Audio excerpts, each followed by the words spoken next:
गाजीपुर में कारगिल विजय दिवस की 26वीं वर्षगांठ पर आयोजित कार्यक्रम में उत्तर प्रदेश सरकार के आयुष एवं औषधि प्रशासन राज्य मंत्री दयाशंकर मिश्र दयालु शामिल हुए। उन्होंने गाजीपुर की वीर भूमि और गहमर गांव के सैनिक परंपरा की सराहना की।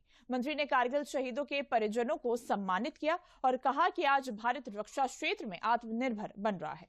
उन्होंने बताया कि ऑपरेशन सिंदूर मात्र 3 दिन में पूरा हुआ और भारत ने 26,000 करोड़ का रक्षा उपकरण निर्यात किया है।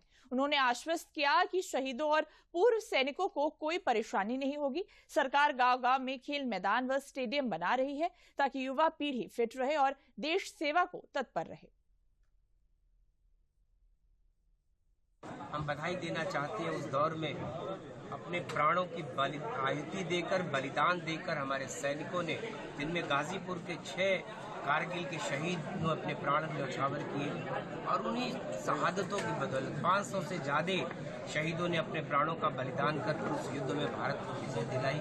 आज उन चोटियों पर भारत का कब्जा है। वो चोटियां नहीं थी, वो भारत का गर्व और गौरव था जिसको कि पाकिस्तान ने कब्जा करने का प्रयास किया था। हमारे पास ब्रह्मोस जैसी मिसाइल है, फाइटर जैसा, तेजस जैसा फाइटर प्लेन भारत का स्वदेशी फाइटर प्लेन है।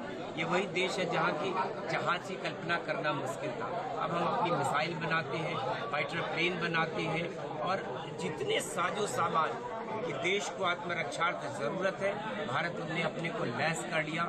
और आपने देखा कि किसी भी जितने ड्रोन अटैक हुए उस तरफ से, पाकिस्तान की तरफ से, वो भारत का कोई नुकसान नहीं कर पाए। हमने उनको रास्ते में ही, चाहे मिसाइलें आई हो, चाहे उनके ड्रोन आए हो, हमने रास्ते में ही सबको खत्म कर दिया। तो भारत का कोई नुकसान पाकिस्तान नहीं कर पाया। लेकिन हमने जो चाहा, जिस तरीके से उसके सारे हवाई अड्डे को, एयरपोर्ट्स को हमने बर्बाद किया, उनके सारे महत्वपूर्ण सैनिक ठिकानों पर अटैक किया भारत ने, इस वजह से 3 दिन में लड़ाई खत्म हुई है और पाकिस्तान जैसा देश घुटने टेकने